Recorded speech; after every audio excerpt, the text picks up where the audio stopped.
दोस्तों आज की सबसे बड़ी खबर कि ऑस्ट्रेलिया पर हुआ है साइबर अटैक, जिसकी पुष्टि ऑस्ट्रेलिया के पीएम स्कॉट मॉरिसन ने की है।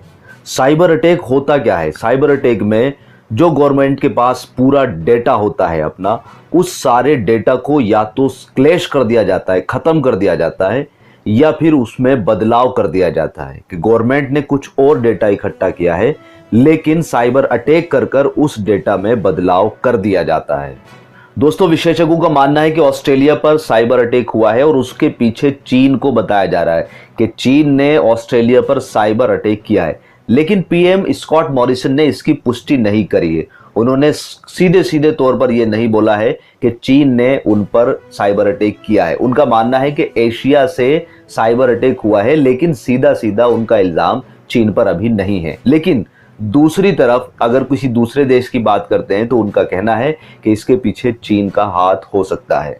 ऑस्ट्रेलिया के खिलाफ हुए चीनी साइबर अटैक को लेकर विशेषज्ञों का मानना है कि यह देश के 5G नेटवर्क से हुआई पर लगाए गए प्रतिबंध को लेकर बदला है कि हुआई पर 5G नेटवर्क पर ऑस्ट्रेलिया में प्रतिबंध लगा दिया था, जिसको लेकर यह बदले का नजरिया हो सकता है। ऑस्ट्रेलियाई पीएम स्कॉट मॉरिसन ने आज एक बड़ी घोषणा करते हुए कहा कि देश पर हो रहे साइबर अटैक के जरिए महत्वपूर्ण बुनियादी ढांचे और सरकार के सभी स्तरों को निशाना बनाया जा रहा है। हालांकि मॉरिसन ने सार्वजनिक रूप से चीन पर दोषारोपण करने से इनकार कर दिया, क्योंकि दोनों देशों के बीच व्यापारिक साझेदारी सबसे खराब दौर से गुजर रही है। ऑस्ट्रेलिया पर साइबर अटैक होने के बाद जैसे ही चीन को ट्रोलिंग का सामना करना पड़ा, तो चीन के विदेश मंत्रालय से भी बयान आया। चीन ने साइबर हमले में अपना हाथ होने से इनकार किया। चीनी विदेश मंत्रालय ने इन आरोपों के लिए ऑस्ट्रेलियाई नीति संस्थान को दोषी ठहराया।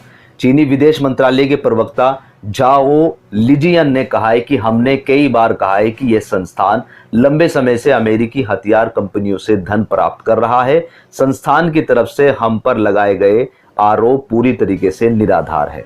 ऑस्ट्रेलिया पर हुए साइबर अटैक के बाद भारतीय सरकार को बहुत ही ज्यादा सतर्कता की जरूरत है, क्योंकि इस वक्त भारत और चीन के बीच टेंशन चरम सीमा पर है और उसका चीन किसी भी स्तर पर फायदा उठाने की कोशिश कर सकता है।